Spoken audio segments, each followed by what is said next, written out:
Welcome, everyone. Today is August 6th.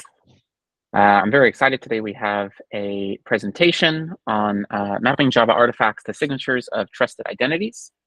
What we'll do today is start with this presentation, and then we'll go through the project round robin afterwards. I see we have some questions to discuss as well on cosign and a few updates around documentation, which we'll chat about right after the presentation. So Robert, if you want to share anything and kick things off. Thank you. I'm going to go ahead and share my screen. And while I'm doing that, for those that don't know me, my name is Rob Winch, and I'm the project lead for Spring Security. And let's see, did I share the correct screen? Yeah, there it is. It's a common Java project that many people use, Spring Framework is. And one of the things that I've realized is it's hard to get people to use some of these security projects without kind of connecting all the dots. Like Sigstore provides a very great way to verify signatures of artifacts. And in the Java world, that would be like a jar file, for example. And they even support like the keyless signing. But the problem that we have in I think this is not just the Java space, but is which identities can we trust to sign it? So if we have an identity of evil and an identity of good, obviously those names are, you can guess which one is the correct one to be signing it. But in security, we can't do that. We need to actually know who to trust.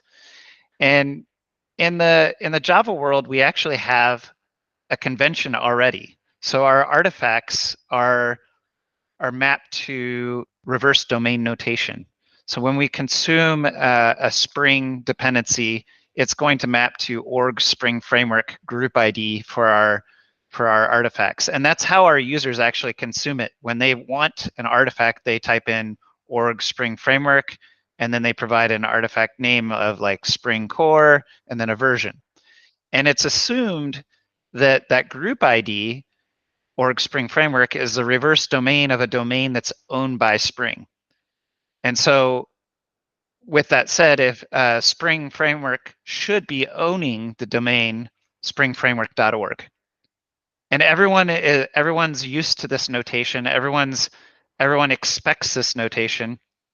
And the nice thing that brings us is if you don't know who to trust, but you know that you're wanting it from these domains and that's how you're consuming the dependencies already, you can actually use something like a well-known URL to discover which identities are allowed to sign these artifacts.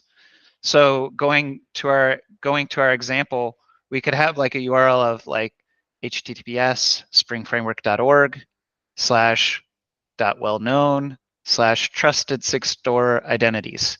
And in that document, it would serve up maybe like a GitHub URL, github.com/spring projects spring framework. Because otherwise, how do I know which GitHub project it is, or even if it is hosted on GitHub?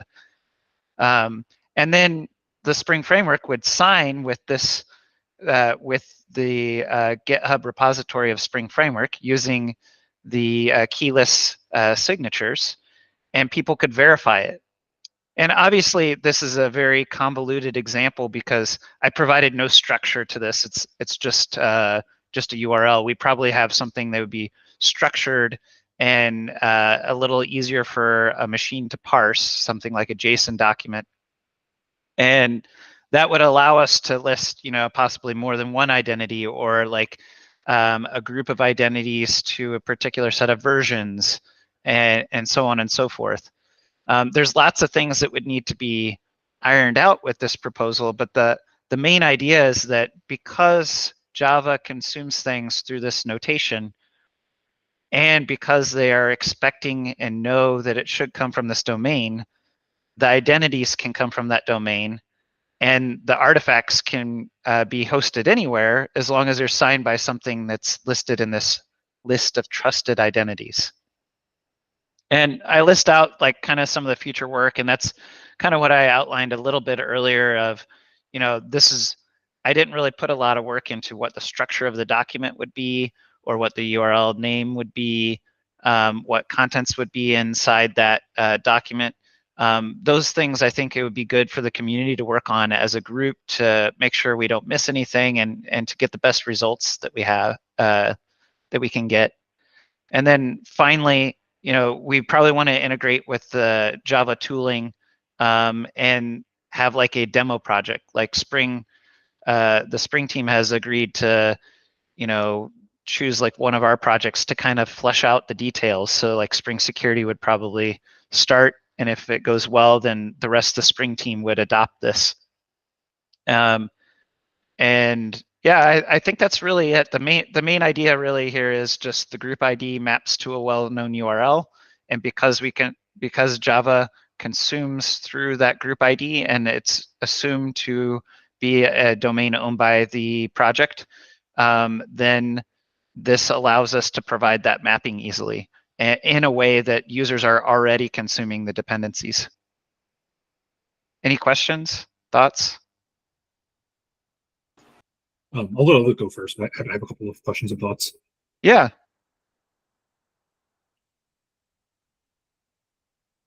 Anybody? Otherwise, I'll Go for it. Okay.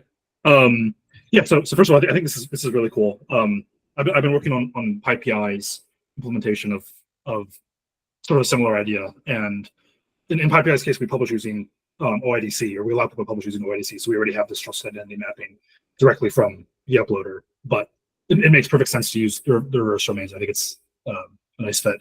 I guess I had a couple questions around so I know that like a lot of people in Java, I think there's like a Maven convention for like GitHub orgs, for example. So if you're a project that doesn't have a full domain associated with your project, you can instead have like a synthetic group ID for that. Do you have any ideas for like how you would do that?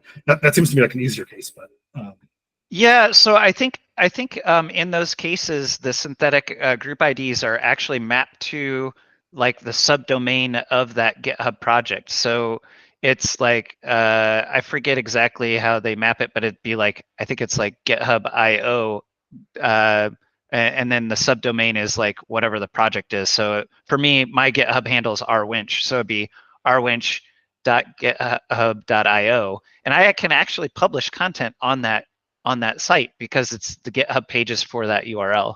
And so they would basically publish that document to that subdomain, and then they would still be able to get verified. They still control that domain. And I think that's actually why Java adopted that convention, is they actually own that subdomain. Gotcha. Yeah, that makes sense. I think one thing that might be worth thinking about for that is you could even do a simplification of that, because in the GitHub or other source host case, the identity is latent in the group ID itself, since you would expect people to also sign from that potentially. And so you could also have a fallback like a well-known discovery, but even you could do like a default case where if the group ID is some org, then you expect signatures from that org potentially. Yeah, I think it's tricky though, because the org may be trusted, but which repository within that org, right? That's true. Yeah. And so I mean, and also there could be like version mapping. Like it might be that versions 1 through 3 are signed by GitHub, but then they left GitHub and they moved to GitLab, but they still own the GitHub org, and they don't want to actually get rid of that org because that's how everyone's used to consuming them. So I think there's definitely, trying to do implied stuff there. I think it's something we could consider, but I think we'd probably have to consider it carefully, I guess. That makes sense.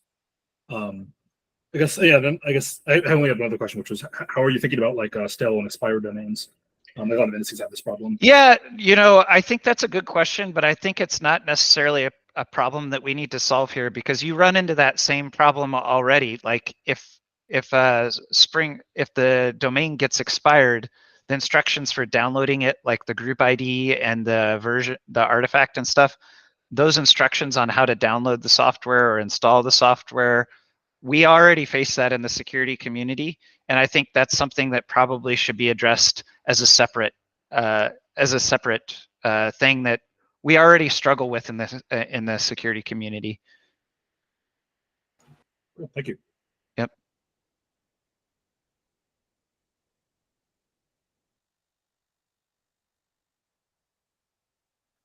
Any other thoughts, concerns, questions? Who did you have any questions? My question was mostly around GitHub, but then William asked the same question. Yes, I don't have any.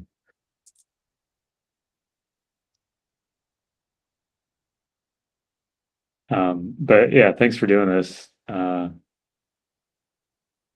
no problem. I'm excited to work with anyone who would like to participate.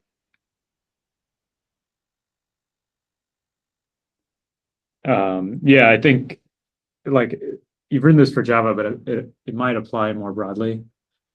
But yeah.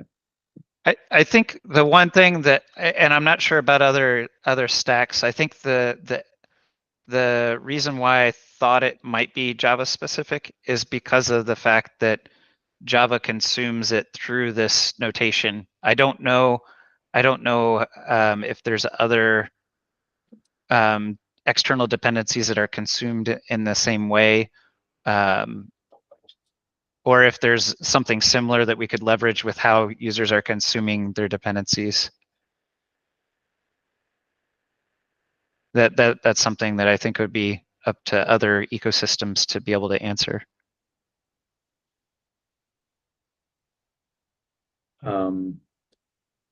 Yeah, I guess as a follow-up, we can work on it in the Sigstore Java group, because people from Gradle and Maven are involved there, and verification is something we want to work on. Yeah. I think as well, the OpenSSF securing package repos working group may be interested in this conversation as well.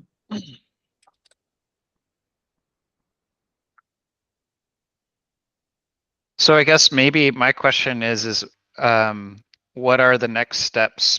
It was brought up in the Sigstore Java group already, at least. What does the group feel like the next steps are? I guess I can answer that question. We kind of want to pick maybe an on-disk format for the endpoint, or a serialization format for the endpoint data, and then kind of get Gradle and Maven involved. Right now, Gradle verification is kind of is first class in Gradle, and Maven verification is someone wrote a plugin to do verification. You're probably aware of this. We have to get those people involved, and I mean, I think the PGP verification story is pretty well established. I mean, depending on if you think it's useful or not, but people use it in a certain way, and they've been using that way for a while. So, kind of providing an experience that is equivalent, even if the backing data is different. Yeah, I think the thing that's interesting, and for those not aware, right now, I agree with you. Gradle is pretty first class. The struggle still is like which identities to trust with the way they're doing it, because the way that in a typical Java project, you're going to have like maybe 100 dependencies or so. I mean, there could be even more, but let's just say there's 100 in one project. And then what they do to verify the signatures is they run a tool that basically goes out to Maven Central. Maven Central hosts the jar, which is the binary, and it also hosts the signature. And it looks and see who signed, like what was actually published in Maven Central, what is that signature, and then it just says, oh, we're going to go ahead and trust. We're going to trust whoever signed it and published it to Central. So basically, your all the trust is relying on Maven Central to be correct. There's no, there's no second layer of checking, because the signature, even though you signed it, like you asked Maven Central who is allowed to sign it. And so that's kind of where things are at right now. And so people scaffold it and they're like, okay, now I'm able to check everything. But if something changed, they actually have no way to verify it. So they're like, oh, it changed for this next release. Well, let's go ahead and just rescaffold it, because they don't know where to get the signature, who's supposed to sign it from. Or the checksums, like they don't know where to get those from other than Maven Central. So Maven Central is the truth, not just for the binary, but for all the signature information as well. If that gets compromised, then everything goes downhill. And so, but I think what we could do is maybe have like a tool that leverages what Gradle already has there, but also does a step to check these endpoints, these well-known URLs, and it can like basically verify that the signature that was there actually was the one that was valid on the endpoints. So that way we can use the existing tooling with just an extra step of verification, if that makes sense. Yeah. There's one thing is that Maven Central doesn't care who signs anything. It just says this is a valid signature. Exactly. Yep. Yeah. Exactly. And that's how they're validating it. They don't care. It's just basically, I think some people are like, oh, we checked a box, we validated a signature. It's like, but whose signature did you validate? Cool. Yeah, I think this work will be very useful. At least for helping us determine the verification story. Awesome.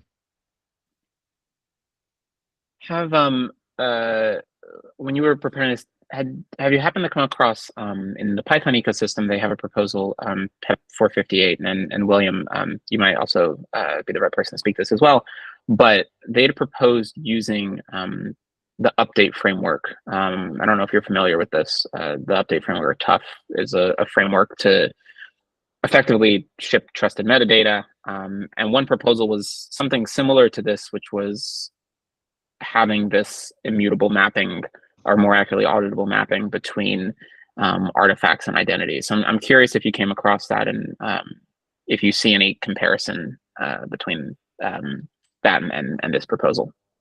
Honestly, I'm only at a high level familiar with Tough. So that's, do you mind if I'm going to just put that note in my document, if you don't mind? Let's see. Yeah, I think there might be something here. I mean, effectively, like if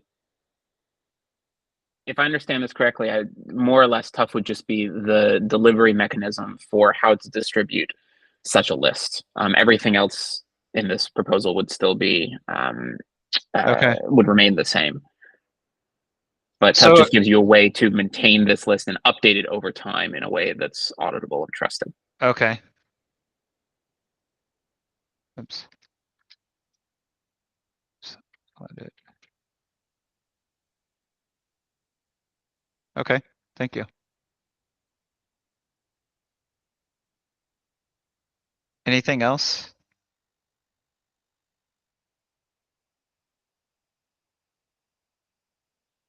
So in terms of if anyone wants to get involved, please reach out to me on the Slack channel, the Java Sigstore Slack channel. There's a thread that's already kind of started there, or feel free to just ping me directly on there. I don't know, is that probably the best way for everyone else? I was thinking it might be. Yeah. Okay. Yeah, that's usually the best way. All right. Thank you. If you share your doc with Sigstore-dev, if it's not fully open to the internet, it's if there's anyone that has a URL can read it.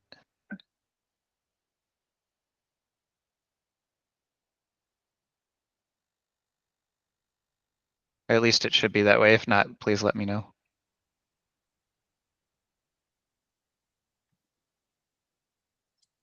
Cool. Awesome. Any other questions?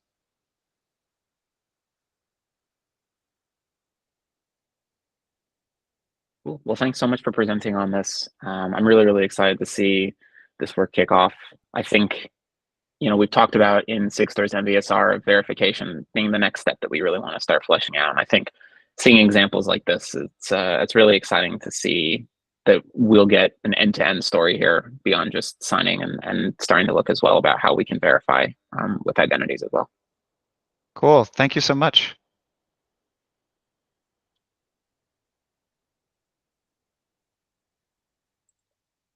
Alrighty. Let's switch back over to community meeting notes. And thank you for whoever was taking notes as well. Alrighty. For the project round robin, I see some questions for cosine. Zach, did you happen to write those? I did, yes. Well, okay, so maybe first a quick update. So in cosine, we've been working on adding support for verifying signed content that's assembled into a bundle. And cosine previously had this concept of a bundle, but a lot of the Sigstore client libraries are standardizing on the protocol buffer bundle. So that's what I mean when I say a bundle format. And then also part of adding that to the cosine verify blob and verify blob attestation command was also adding a CLI flag -- trusted root. And so not only can you provide your signed materials in a bundle, you can now also supply your verification materials in a single document that we call a trusted root. And this makes it a lot more convenient, I guess I would say, for transporting around signed materials, transporting around verification materials. Many of the Sigstore clients are using these formats and kind of standardizing on them. That's what NPM Provenance uses, also Homebrew Provenance, also GitHub's artifact attestation feature. And so it's exciting that these new formats are available, but of course, many people have used cosine for a long time with, I guess, what we kind of call detached materials, where you have a signature file and a certificate file, or on the verification side, you have like a certificate chain and other certificate chains for like your timestamp authority or whatever you're using in your deployment. And so there's kind of an open question of how do we go from where we are today with these like disparate detached materials and help people move towards this use case where all of your signed material is in a file in the bundle and all of your verification material is in another file in the trusted root. I think sort of like two of the main options are to either work on tooling to help convert this disparate material into these, single file formats. Or another alternative is, and this would require some refactoring of cosine, is to make cosine's inputs more flexible so that you could specify either signed material or verification material in kind of these two different ways and mix and match. It would support all the different ways to mix and match. And I added this as a topic because I wanted to hear from the community, particularly current cosine users, about what their interest would be in sort of moving to these new formats and what they envision that path looking like. And I'll add to that before we kick this off, if you have any sort of private deployments, I think this would be particularly relevant because this is going to greatly simplify how you can provide trust root material, the files that you need to distribute. So I would maybe ask if there's any community members here who have their own private deployments. Again, if you want more info, we can talk through this as well. But I think that's where we'll see a lot of benefit from this work, that it's not only tough or providing, if you've used cosine before, 5 different command line options to distribute these various trusted files.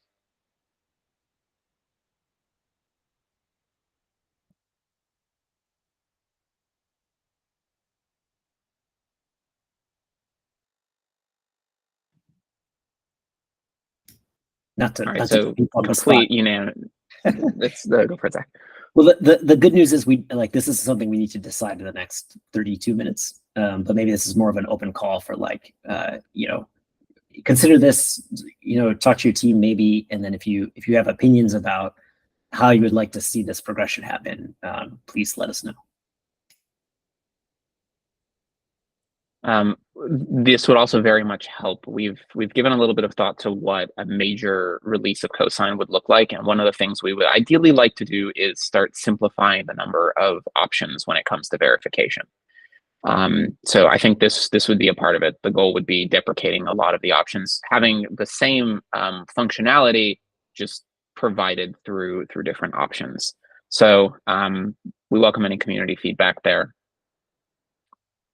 I think another point Zach, that you made as well, where I would also love to hear some input on, is for those who use Cosine as an API. This is kind of one open question, which is what's the right way to refactor Cosine's API, with a few goals in mind. One being, eventually we want to start using Sigstore Go as the underlying layer for signing and verification.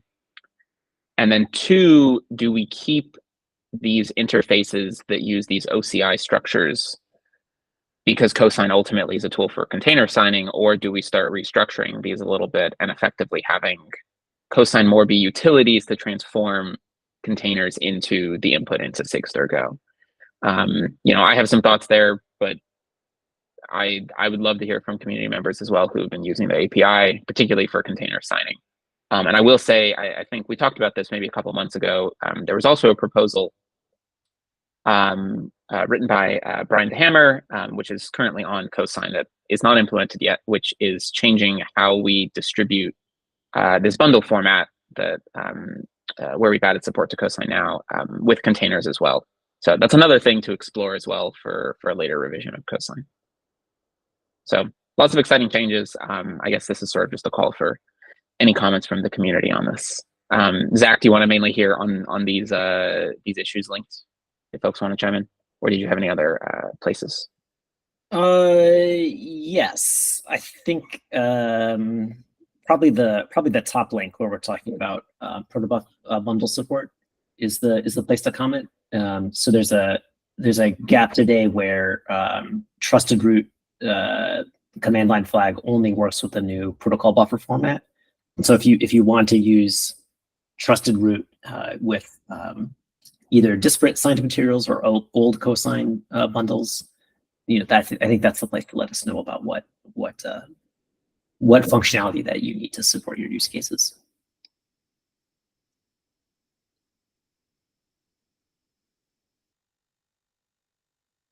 Awesome. Well, thank you for all your work on this, Zach. And yeah, if anybody has comments, please do chime in on these issues.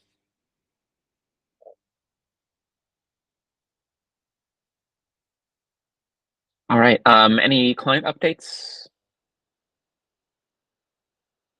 Zach?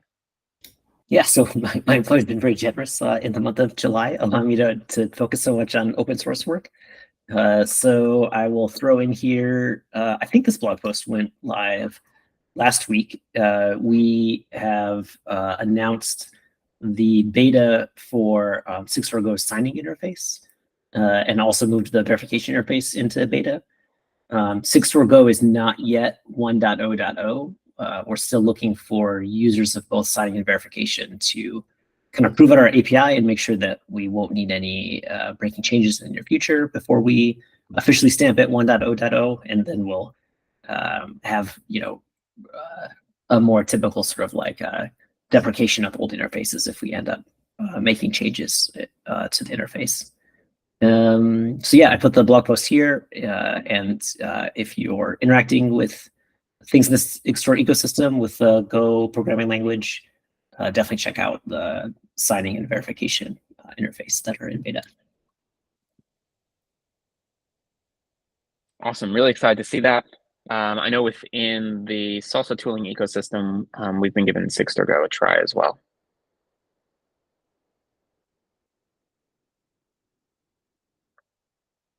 Alrighty. For docs, Tracy, do you want to give an update? Yeah, for the full tier spec, we're moving that from the Google Doc into Markdown. I had some good input, but yeah, I was just wondering who are approvers for that repo if you want to move it forward. I noticed Paul Welch had given some feedback, but it doesn't look like he's on the list. But yeah, I know maybe besides Hayden, who takes brunt of all this, we could get reviews from other folks and yeah, figure out who the approvers are. I'd love to get that move forward. And then the next one will be the client spec, which I had the pleasure of joining the client spec meeting this morning. So yeah, we'll move forward with getting that up to date and moved into the repo next. Maybe what we can do for all of the architecture docs, one, it would probably be useful to add a few more actual maintainers, but if we can just ask for the community to take a look, and they can approve whether or not they can actually have a green check mark as a result of that, I think that's fine. And then ultimately, whoever is a maintainer, once there's enough community review, can rubber stamp it. Yeah, okay, sounds good. So yeah, folks, please add in your reviews and take a look. And the other PR I've shared there, looking to do a roadmap update. So I think the current one had a date of September 2023 at the last time it had been updated. So yeah, I've put in a few changes just to highlight some of the great work that's been happening. So please take a look at that. And yeah, if there's anything else I've missed, please give feedback and happy to add it in.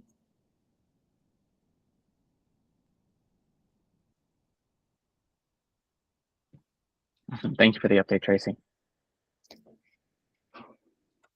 All right. Was there anything else anybody wanted to chat about?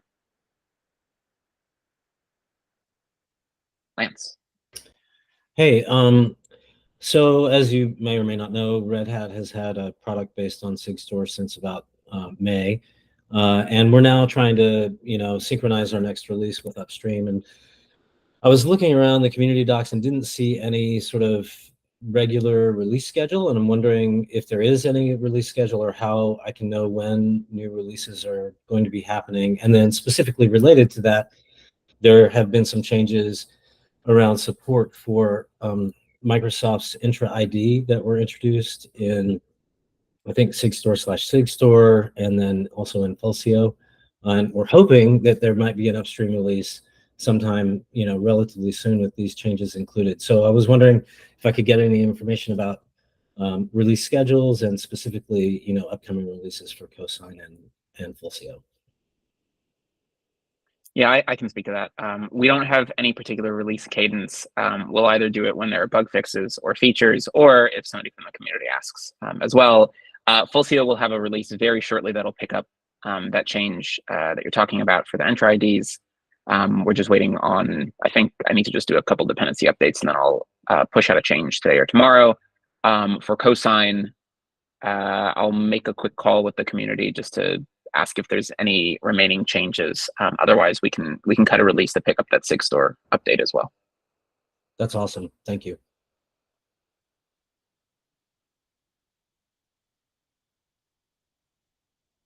Awesome. Any other questions? Anything else anybody wanted to discuss?